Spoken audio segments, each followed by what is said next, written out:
Welcome everybody to our City Scan event for Hunter and the Central Coast. My name is Anna-Mari Fanthorpe and I'm going to be your host today. We are really excited to have some excellent guest presenters for the session today. But before we get started, I just want to acknowledge the Awabakal people who are the custodians of the land where Go Circular is based. And pay respects to elders, both past, present, and emerging. And we'd love for you to drop in the chat what land and what people you are tuning in from. That kind of information is really exciting to see how far we've reached out with a session like this. Now, to give you a little bit of housekeeping, this is a webinar, so you've got the opportunity to do a few things. You can use the Q&A function. If you've got a question, I highly suggest you use that. You'll find the Q&A function and the chat function down in the toolbar at the bottom of your screen, or it'll be at the top of your screen. You can also choose to remain anonymous with that option, which is a really great feature, and it'll just allow us to be able to see your question clearly and not get caught up in the load of the chat that seems to just keep trickling on as everybody tunes in and puts their 2 cents in. Now, besides that, I just wanted to let you know that we do have the capability for you to, should be able to have a closed captioning option there. Have a look for it in the bottom corner if you need that assistance. And let me give you the lineup for today's session. So we're going to start off with a little bit of some opening remarks. Oh. There we go. Start off with some opening remarks from Mary Kay Fraser, who's the mayor of Lake Macquarie City Council and the chair of the Hunter Joint Organizations Committee on the Circular Economy. Very exciting. Then we're going to move on to Tim Askew, who's going to be talking about implications for the Hunter and the Central Coast region, leadership and collaboration. Then to Debbie O'Byrne from Circular Economy, lead at Lake Macquarie City Council and project instigation, and she'll be talking about the implications for local government, the why and the importance of data. And we'll finish up with Will Rifkin, who is going to be talking about the implications for business, current and future. So it should be a really engaging session, and we love your feedback popped into the chat throughout, and looking forward to a really great session. Thanks so much, Mayor Fraser, may I call you, for joining us here today. Good morning, everyone, and welcome. This is a really exciting webinar, and we know that I think our region is the leader in the circular economy, and that's really exciting for us. And the reason why we're the leader, because we know how important it is for collaboration, and that's what the circular economy is all about, is all working together for common purpose.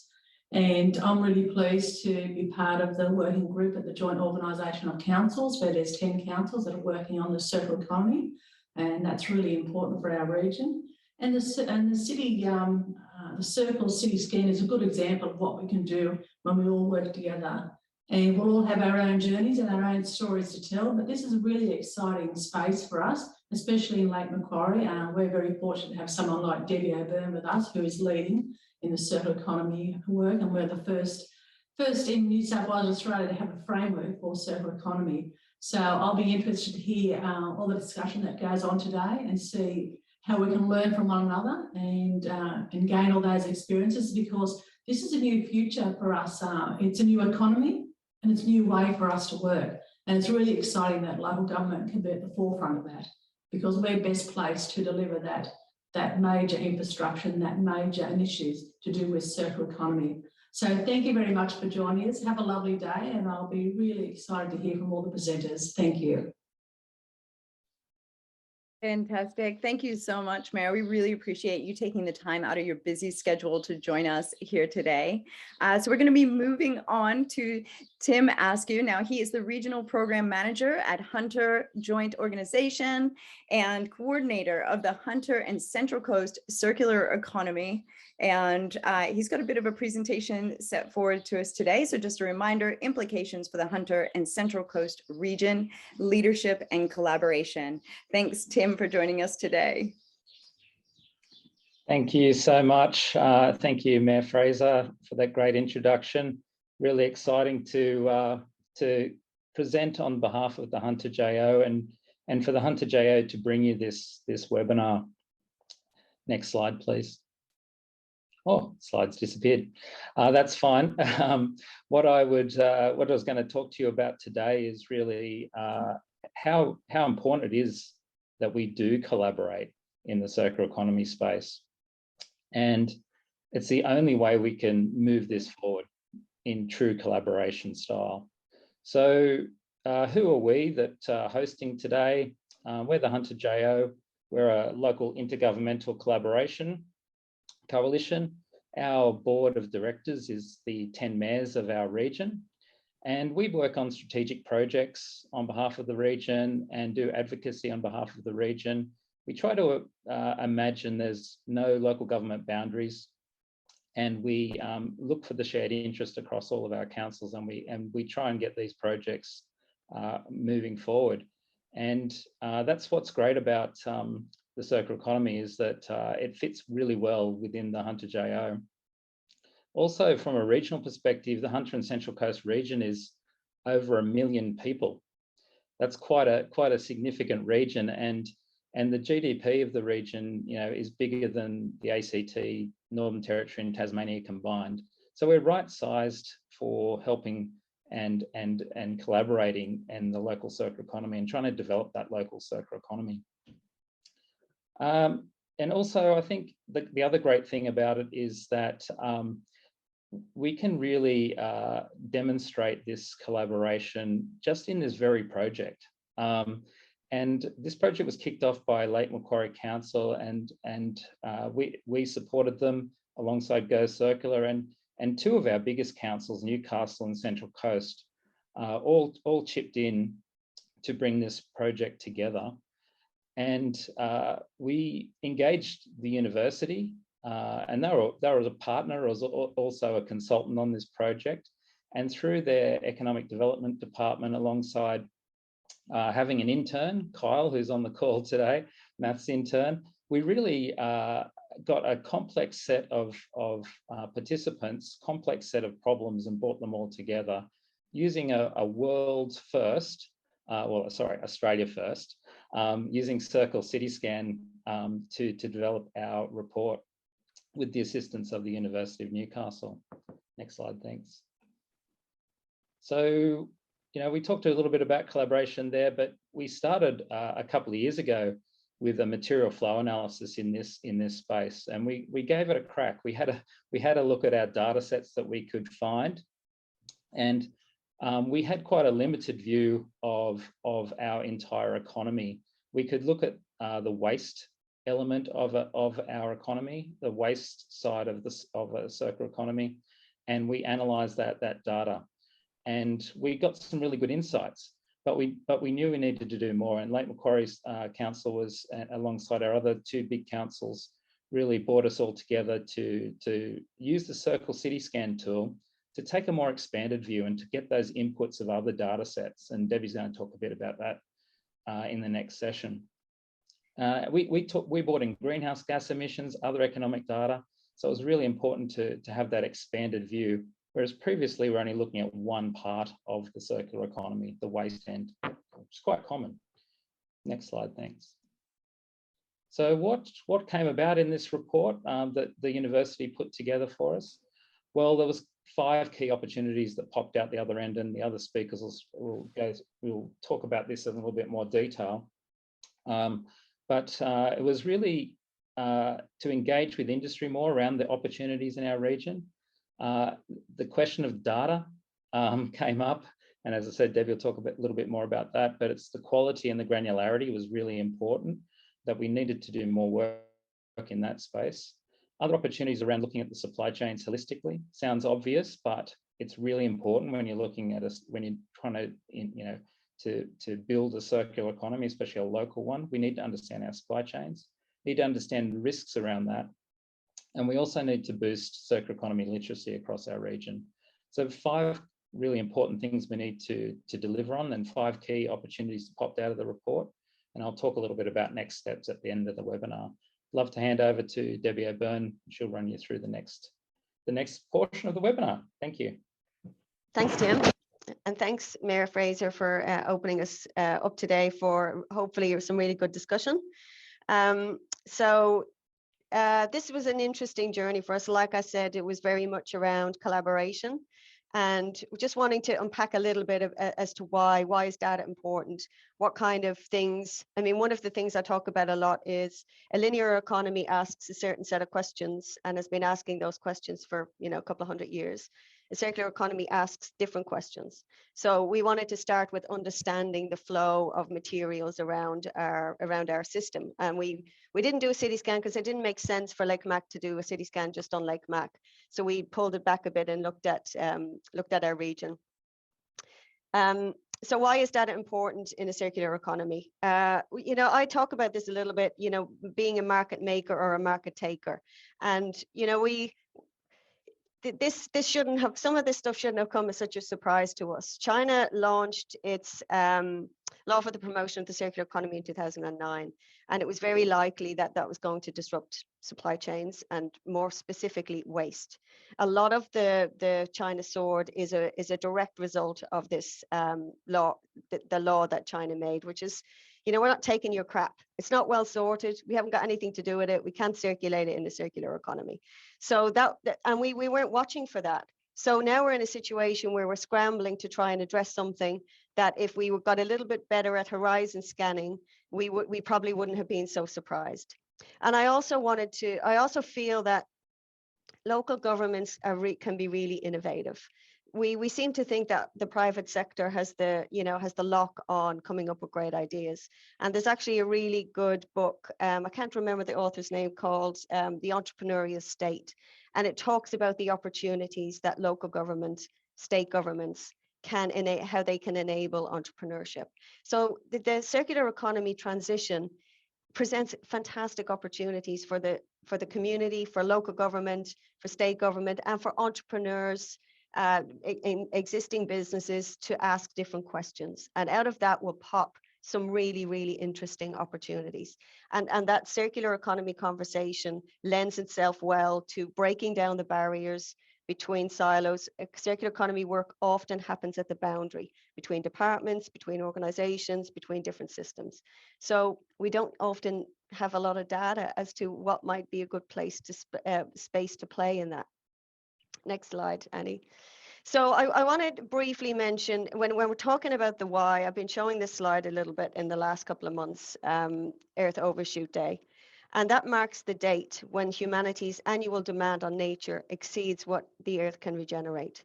And so from a certain date, we're actually not using our own resources. We're using the resources for the rest of the year and the resources of the next year and potentially the resources of the next generation.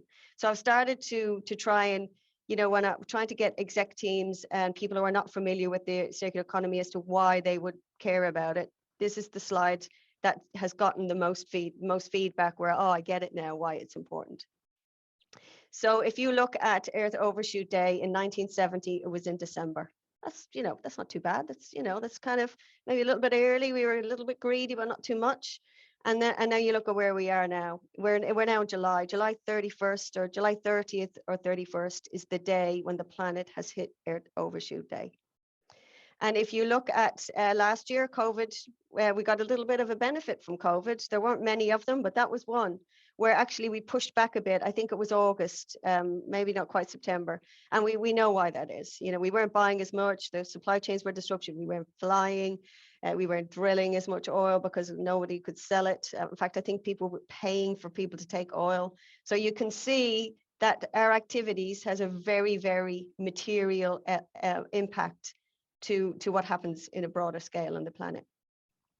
And so although that's the average day, so that's July is the average day, this is kind of how it plays out more granularly across different countries. And if you can see, Australia is not in a good space. This is the top 5 list we do not want to be on. So from March 22nd, Australia is using the resources of the rest of the year and of future generations. That's one of the reasons why Australia has a reputation as being a laggard and why our illustrious leader, ScoMo, was a bit embarrassed about showing up to COP26. So how is this related to some of the things that we're going to talk about today? Partly the challenge is we don't know a lot of information around those planetary boundaries. We don't always have a good handle on where our materials come from, what are we making from them, and where are they ending up. And this is not anything I'm going to unpack today. I just thought this was a good image that outlines the complexity of what we're trying to deal with. And if you're trying to localize or circularize an economy and look at where the opportunities, if we can't do everything and we need to prioritize where to put our attention and our dollars, where would we start? And data is a really important, it's a fundamental building block, not just of knowing what we're using and how could we use it better, or maybe stop using so much of the bad stuff. We also need to understand where potentially the offtakes might be, or how do we turn off the tap? So if a bath is overflowing, the first thing you do is turn off the tap. And I'm seeing a lot of designing with waste. I'm not seeing so much designing out waste. So if we're going to turn off the tap, we really need to get better visibility over information. So that's kind of where we started to ask the questions. Tim outlined that the MFA was done in 2018. Really good start, but a lot of the data was waste data, and so it missed things like fly ash, which doesn't show up in waste data. So it's looking more holistically beyond, you know, the data we collect as we collect our garbage trucks. So, and here is an example of, I talk about this BAM framework a little bit, and it's now starting to show up in the WASM. And for those of you who are not familiar, I only learned that last week, which was a couple of weeks ago, the Waste and Sustainable Materials Strategy. And I mean, I'm, you know, digging deep into that for a while, but I'd never heard it called the WASM. And I was looking around the room going, what's this WASM everyone's talking about? But this is actually mentioned in there, called a materials passport. So if you're going to, say, for example, in the built environment, you're looking at one of the reasons we don't get such good use out of the materials in our current built environment is we don't have a lot of information. So we know a little bit about the windows, the doors, the gorgeous floors, and we get good reuse outcomes for those. But a lot of the materials, we can't use them again because we don't have enough information. So this is an example of how capturing that information, whether it's RFID chips, QR codes, we've become all experts at QR codes in the last 2 years. And if they're attached to the elements of that building, well, then that just kind of gives us a better visibility. And what I like about the BAM framework is they're playing a long game. There's no necessarily direct benefit in the next year or two to taking an approach over a materials passport necessarily. It might be 20 years or 30 years before that information becomes valuable, because you want to reuse the material again. You want to know what it was made of, what components, what, you know, functionality you can get. So if you're looking at, this is kind of sort of what it might look like now. If you're designing a building, these are all of the components, you know, the materials that might be used to make this building. And this is how you would attach RFID chips or QR codes or whatever to the fabric of this building, but you would also design it to be disassembled so that the materials that could have their next life would have some visibility and transparency over those. And here, I really love this image, even though it looks a bit fuzzy, because it's starting to get to the questions we're answering now. And I think MECLA will drive a lot of these questions, which is, where is the carbon? How are you going to map and potentially run some scenarios over different carbon elements? So what if I build this building out of steel? Well, those red hot spots will show me where the carbon was. What if I change the material and I didn't use that? What if I used green steel? Or what if I change the material again and use timber? And I think we're starting to see timber buildings start to get to the height where, you know, that's amenable or, you know, of interest to developers, where they used to be smaller. You know, you could only go above a certain height, and that's not the case anymore. So we're starting to see things like EPDs, and EPDs connect into the conversation around the BAM framework.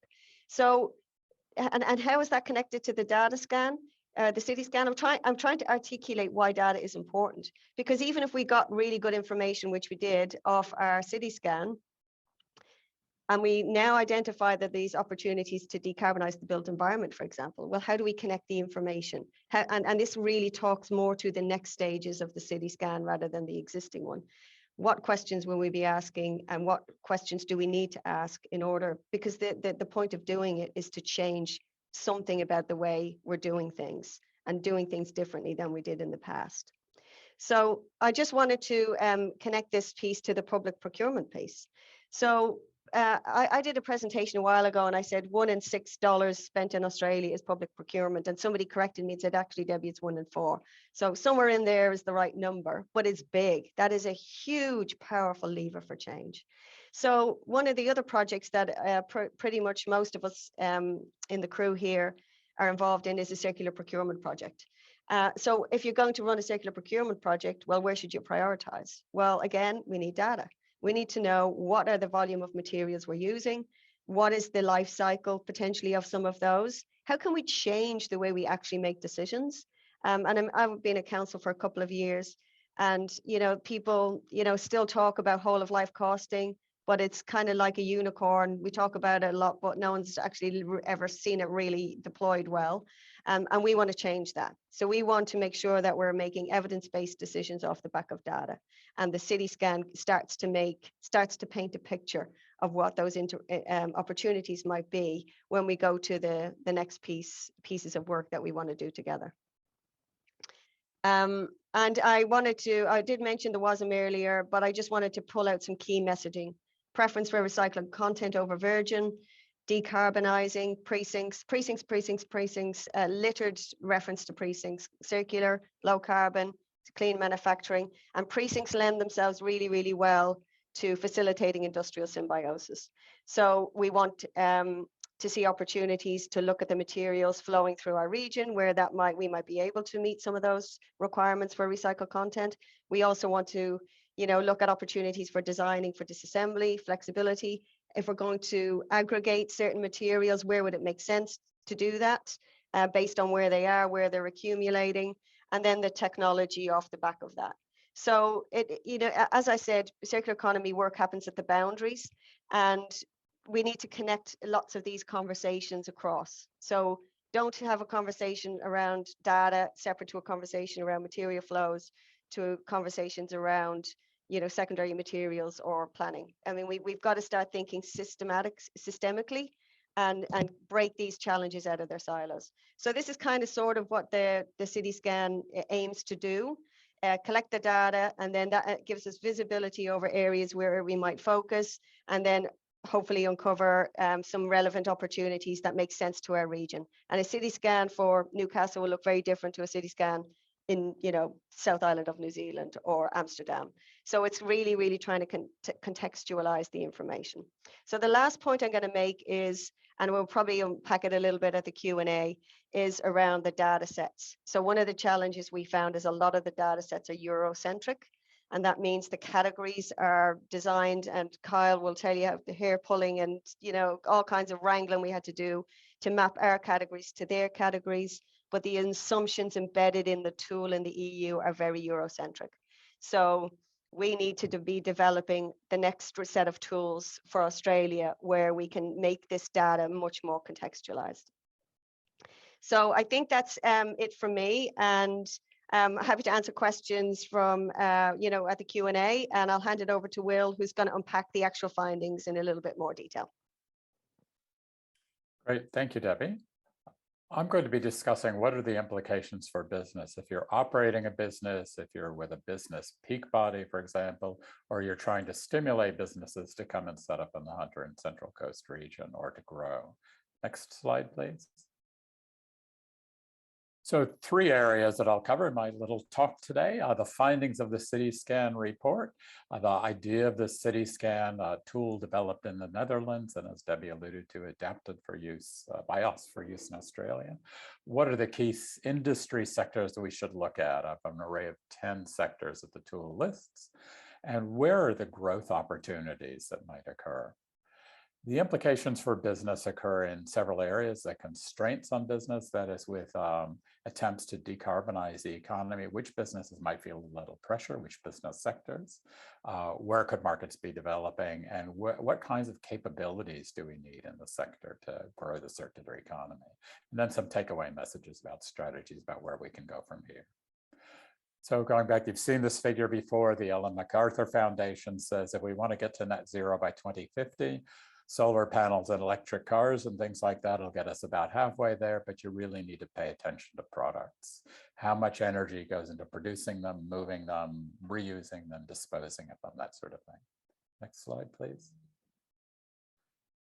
When we're looking at greenhouse gas emissions, things get a little complicated because of, as many of you would be familiar, there's scope 1, 2, and 3 emissions. If you were running a car dealership, scope 1 would be the energy used in the water heater in the staff washroom and the exhausts coming out of the cars that are being test driven. Scope 2 would be accounting for the electricity piped in from somewhere else to light up the showroom and to run the tools in the repair shop. And Scope 3 is where things get really complicated. And that is how much energy and how much emissions are being used in transporting materials and finished goods in the manufacturing process and the painting process, and in mining, getting the raw materials together. So here's some data on the Hunter and Central Coast region, where Kyle went through and got data on the contributions to the local economy, to the gross domestic product of the country from 10 industry sectors that Circle Economy likes to use, how many jobs there are in each of these 10 sectors across the Hunter and Central Coast, and where are the greenhouse gas emissions coming from. And what you see at the top is extraction and utilities, mining, and the 4 big power stations. It's by far the largest contribution to emissions. Mining is about 30 to 40% of the total emissions for the whole region. And that's not burning coal, that's digging it up, grinding it up, processing it, moving it, things like that. And then you see health and social services number 2. It's the largest employment sector in the region, but it's very small in terms of emissions, but significant in terms of gross value added. So this chart is captured from the report, from the glossy executive summary. So I'd encourage you to look at that report, dig in and ponder the chart and see what it tells you about the sector you work in and the sectors you care about. Next slide, please. Here's some more specific data where, again, we've listed the 10 sectors, industry sectors here on the left-hand column, examples of companies in those sectors. So you can see how broad these sectors are. Companies with very different functions are classified together. And that's why the city scan is only kind of a very early step in the process. Their emissions rank, their jobs rank, how high they are in terms of employment in the region, the value added rank, how much they're adding to the gross domestic product, and the local government areas where that particular sector is important in terms of value added or employment. And again, you can ponder this in detail when you get a copy of the report. Next slide, please. So one would imagine, as Debbie was alluding to, with reducing the impact of the use of materials and manufacture and disposal of materials, the basic drive is let's consume less. But if you're consuming less, immediate thought is, aren't you going to lose jobs? They're the people who mine the materials, the people working in the factories that produce the goods, the TV sets, the cars, the toasters, that sort of thing. And then the people who sell them in the retail and people involved in distribution. If you take a bunch of goods out of the economy, won't the economy nosedive? Well, there have been a number of studies and quite a bit of modeling of that to say, will we get any potential economic growth? Will we get any jobs created, or will we lose them? There was an article in the Journal of Cleaner Production that looked at 100+ studies and 300 circular economy scenarios. And for the year 2030, they found if you tally things up across the studies, it's looking like we could obtain a 25% drop in greenhouse gas emissions, a 1.6% gain in employment, and a 2% gain in gross domestic product.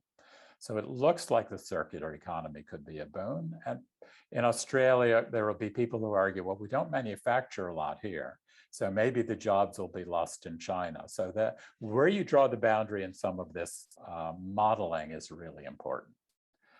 PricewaterhouseCoopers has analyzed the implementation of the circular economy and says by 2041, over the next 20 years, there could be a $1.9 trillion contribution to the Australian economy. And a study by the New South Wales government, or commissioned by the New South Wales government, suggested by 2025 up to 50,000 jobs could be created. And I'm always cautious with these forecasts because the people who commission them are looking for a good answer. But it tells you what the opportunity is, even if it's not a strict prediction. So circular strategies for business, the City Scan tool itself is really good in how it lays out about 25 different business strategies that would contribute to the circularity in the business, wise use of energy and materials. In putting the data in for the Hunter and Central Coast region, it landed on a much smaller set that came out as highly recommended. But given the data is a little dodgy in places, these are to be taken with interest, but further examination would be important. So if you can click again, we'll circle that circle in the middle. There you go. So in the middle are those recommended strategies, and they include recycling within an industry sector, industry collaboration, and that's going to be a big one. Energy efficiency and use of renewables, energy recovery from waste, and recycling waste with other industries. Again, go through the executive summary of the report, or go through the long City Scan report, and we'll get into some more detail on these results. Next slide, please. So as I alluded to, one of the big gaps is data, getting data on how much stuff we're actually using and what kinds of things we're using. And an opportunity there is growing the knowledge economy in the region to service the circular economy. So building capability in one sector of the economy to assist another. When Kyle was going through gathering data, he put together a little chart saying the data we have on employment and gross value added contributions to the gross domestic product at the local government level, the regional and state level, and national level is pretty good, fairly well trusted. It's been developed over years, and there's a bit of confidence there. When you look at greenhouse gas emissions, if you get down to the local government area and the regional and state level, things are a bit questionable. We see numbers like standard tallies of greenhouse gas emissions to the local government area don't tend to count the power stations in this region. They give credit for those greenhouse gas emissions. They spread it across all the users rather than saying it's actually in your region. And that's a political debate. Where do you want that responsibility to lie? When you look at material consumption, like how much aluminum, steel, glass, plastic, paper is used in a state or at the local government level, the data gets pretty dodgy. There are ways of estimating it.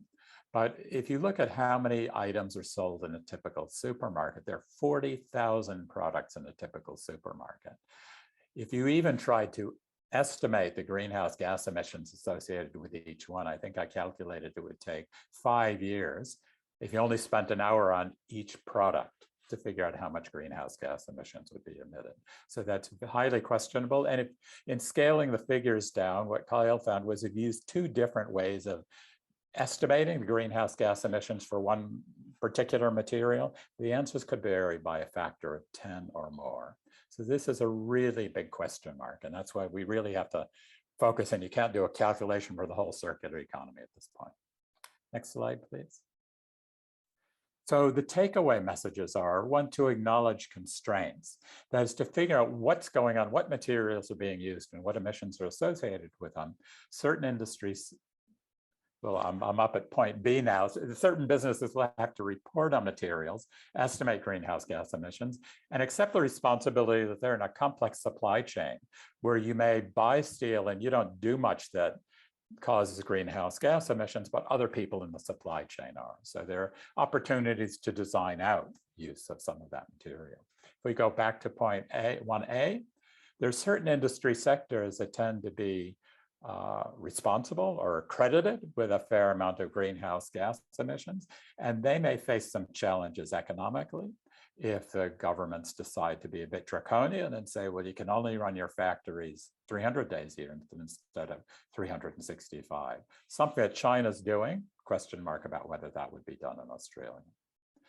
In terms of market development,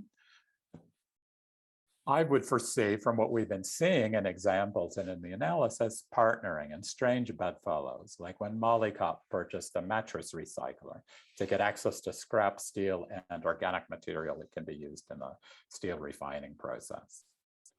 Brokering roles emerging, where somebody will say, this company has a lot of waste steel or waste paper or waste foodstuffs.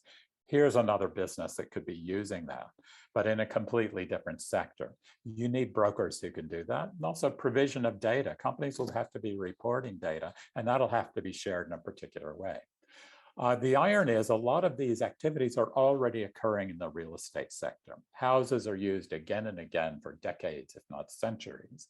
And the real estate sector in Australia is worth $9 trillion.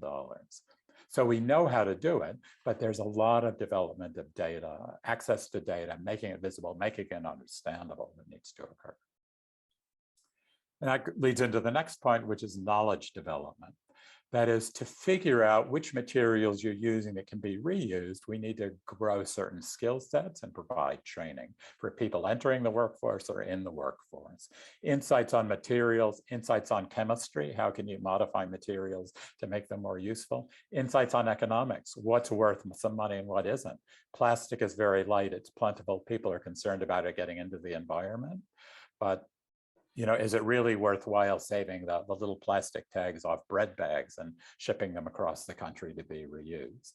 And also systems thinking. When you look at all of these different disciplines being involved and the different businesses in the economy, you'll need clever design and manufacture and remanufacturing capabilities, how to take things apart so they can be made into new products, and a willingness and a capability to experiment and to be entrepreneurial and adoption of new business models. So next slide, please.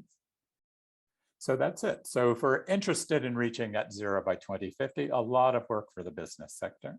And it's that 45% of greenhouse gas emissions that come from products. So it's just food for thought and time to take the next step and focus in on some areas of opportunity. Yeah, thank you.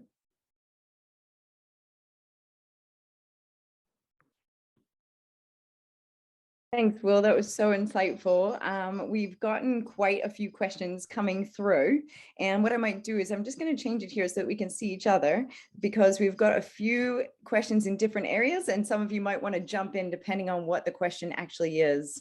So we also have Kyle Stevens joining us, and I didn't introduce him in the beginning, but I'd like to now. He's a PhD candidate at the University of Newcastle and lead data analysis on the CityScan project. So super knowledgeable in this area and will probably assist with the Q&A. So let's get jumping because we actually have some really detailed questions. In fact, Debbie, if you want to jump in the chat and just have a pre-read of the question that's directed to you because it's quite long. I saw that and I thought, you know what, just find out who that is and I'll arrange a separate catch-up because it is very detailed and it's in two parts with 3 questions in each part. So I'm more than happy to set up a coffee and have a chat to them.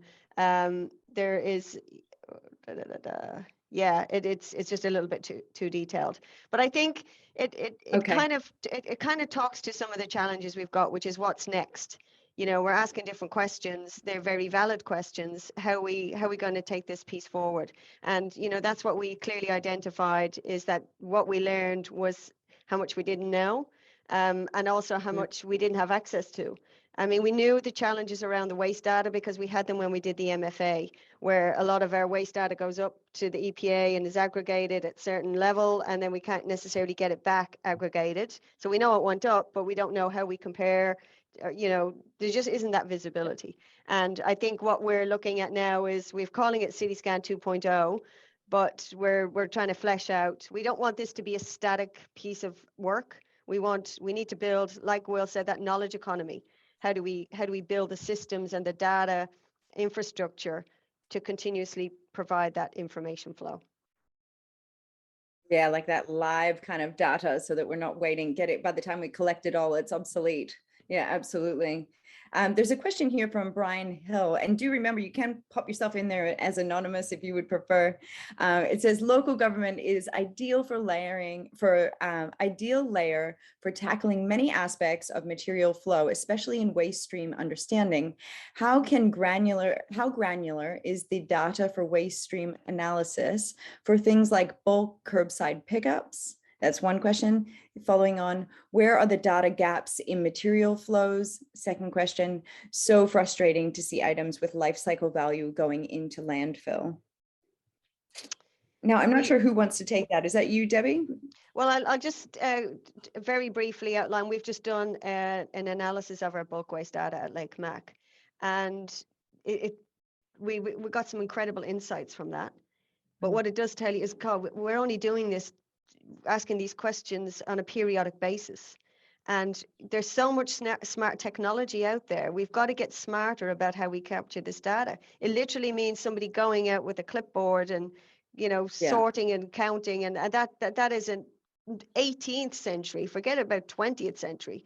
That's just nonsensical. There's got to be, we've got to get smarter about how this stuff is done. Almost all of those, a lot of the products, except the big ones, not so much, but, you know, maybe some of them still do have barcodes.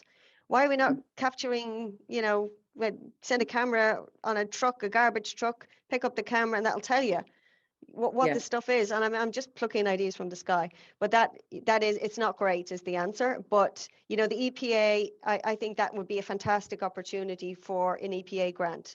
I don't only want to see grants given out to somebody to build a new separation facility or big infrastructure. How do we get smarter about building the data knowledge we require to truly circularize our economy? And that will help us find the reverse logistics opportunities, all of that. To me, that's the missing piece. It's really interesting how IoT, or Internet of Things, is coming into play with data collection and being able to do things in real time. And just as it becomes more affordable, or like you talk about with the silos and people actually connecting in different industries and sharing information. And of course, there's so many layers with that about privacy laws and, you know, the legalities of sharing information that needs to also be looked at in that area. Absolutely. Thanks, Brian, so much for that question. Oh, yeah, go ahead. If I can respond, if people value things, they keep track of them. You wouldn't go to the real estate market and say, we don't list 2-bedroom houses because they just don't cost enough. You know, we can't make money off them. So it partly is a cultural shift. They'll keep track of it when they see the value. Great point. Question here, and this will help to clarify what you had said, Debbie, just what is meant by precincts? Because you said precincts, precincts. Yeah, if you could just clarify what that is, that'd be great. So a reading through the WASM, the Waste and Sustainable Materials Strategy, it's littered throughout it. So precincts are taking a more holistic view of, say, we actually did a feasibility study with Central Coast last year around the potential for a circular economy driven precinct. And it's around, don't just look at one manufacturer or one activity. Is there a way to holistically look at clustering a group of related activities that could potentially share waste and energy flows or material flows? So we were looking, we're trying to get some future planning in place for our waste facility needs. And instead of just, you know, putting out to tender for the next MRF, we thought, okay, was there a way to actually think more strategically around this, where we see the opportunities a circular economy could provide? Is there a way to sort that waste or aggregate that waste in a way where a couple of people in the precinct would actually they would want that as an offtake? So it's around that industrial symbiosis conversation. But you're also seeing it if you look at the SAP, the Special Activation Precinct for Wagga Wagga, and where's the other one? Parks. They're explicitly talking about circular economy opportunities in that precinct. So it's more about, you know, pulling up a little bit, looking a little bit more widely. And then we've got some work that was done by a CRC a few years ago on low carbon precincts.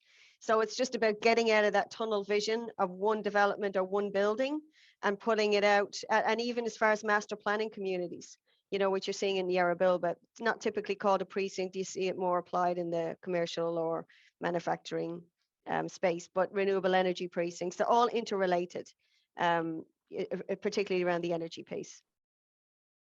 Yeah, perfect. Thank you so much. Tim has something there. Yeah, we've got a few questions. We've got a few more. We'll just keep on getting through them. If you, did you want to say something, Tim? I just can't see you because I've got the chat opened over you. You're muted. Right. I was just going to say precincts are back in fashion at the state government level as well, which is really great to see. So they're supporting, as Debbie said, special activation precincts, but also local jobs precincts. And we see precincts as a good way forward to be able to develop that circular economy concept on a practical level, which is really important for our region. But also Clean Manufacturing Precincts grant is out at the moment, or expression of interest is out at the moment. So all of these things are aligning nicely for us in the region, but also for everyone else in the state, which is great. Fantastic. There's a question here for Kyle. Welcome to the party, Kyle. The question here for Kyle, can you share how you mapped out the data for CityScan? Yeah, well, I mean, I had to tackle each of the categories slightly differently.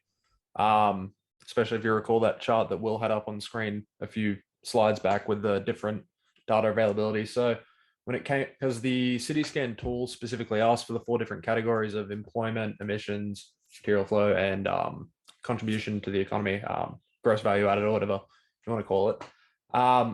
So for employment and gross value added, that was fine and dandy because, you know, ABS and everyone tracks all that, and you have companies like Remplan packaging that up into nice little pieces for each local government area. So that was fine. But then when it came to the emissions data, and then furthermore the material flow data, or material consumption specifically, so that's actually something to note, is the CityScan didn't actually ask for anything to do with like waste data or anything. So just consumption, not outflow. When it came to material consumption and emissions, those two were the tricky ones.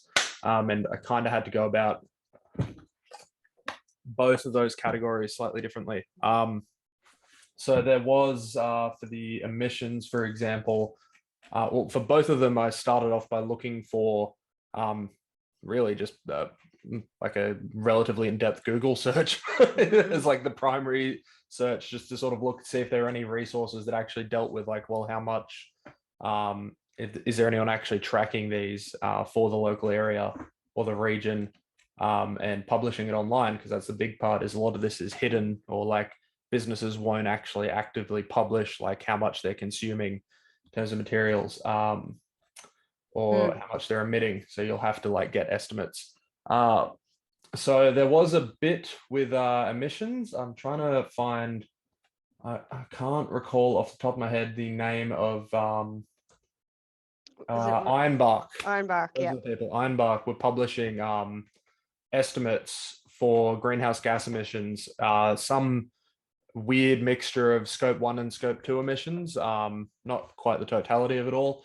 For every single LGA in Australia, they had numbers for, but they also offered a paid service where they could come in and actually estimate based on like what's happening in your LGA, a more refined emissions estimate. And those numbers could end up differing slightly, as we saw looking at I think it was the Central Coast Council actually had them come in and do it. And so the estimates for free on their website versus what was in the paid report differed by a little bit. And so we sort of just used that as like a jumping off point, and went straight into trying to estimate emissions based on economic data. Sort of assume we had to go with a major assumption, and this was the same for material flow, material consumption, that the Hunter region as a whole is sort of like a miniature Australia. So we could scale down national data, because that really was like the best quality data we had, was how much is emitted nationally.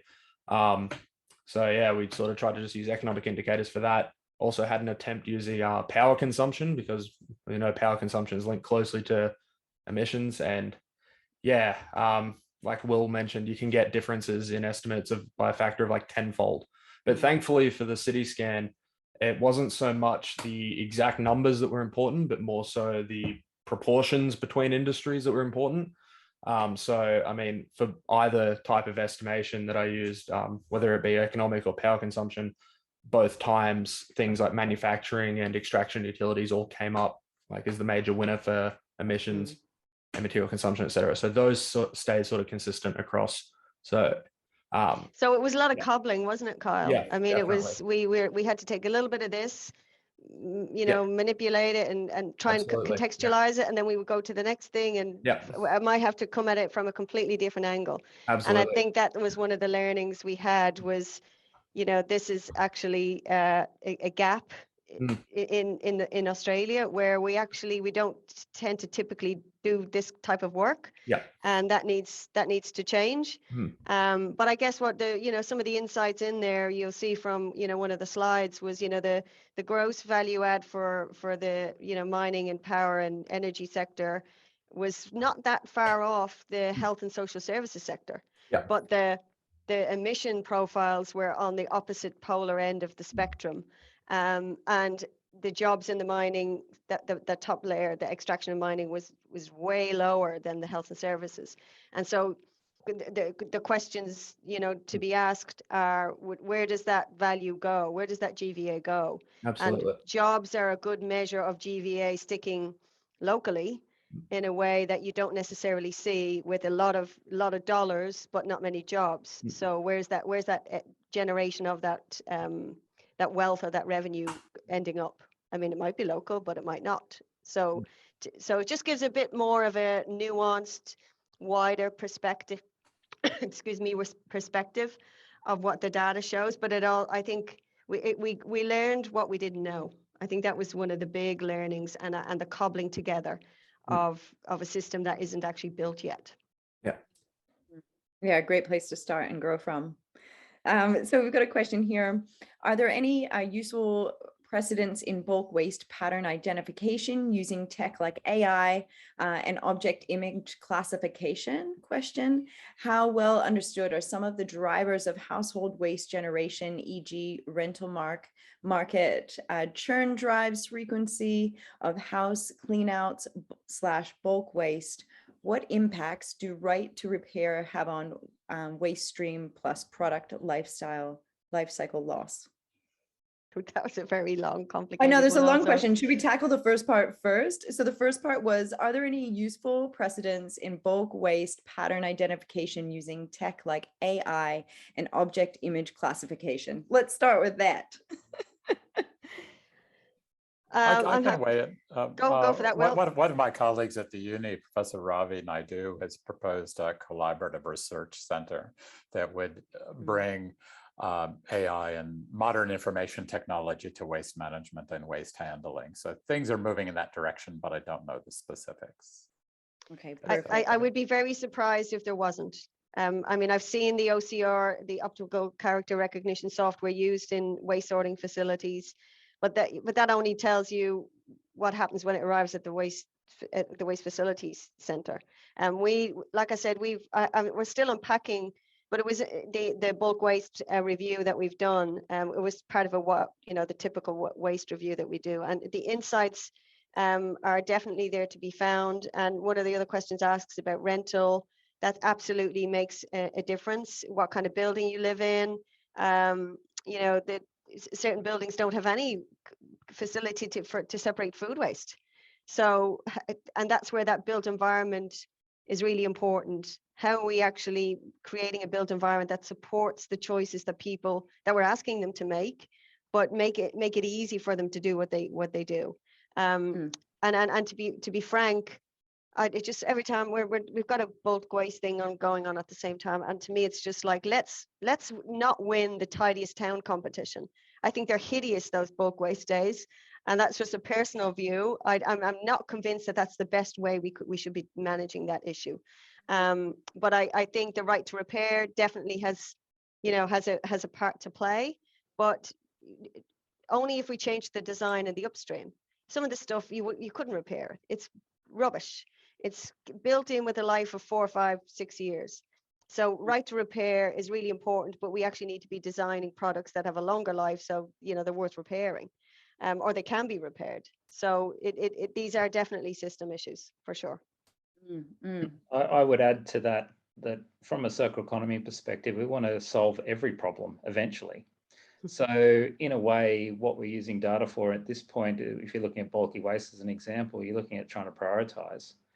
But in the end, we want to look at all of our supply chains holistically, and that's one of the things the report identified. And that means that, as Debbie was pointing out, lots of different parts of the supply chain can be looked at, but we want to solve the furniture problem that comes out the back end, or the white good problem, whatever. They're all got to be solved. But this data is about which one we do first.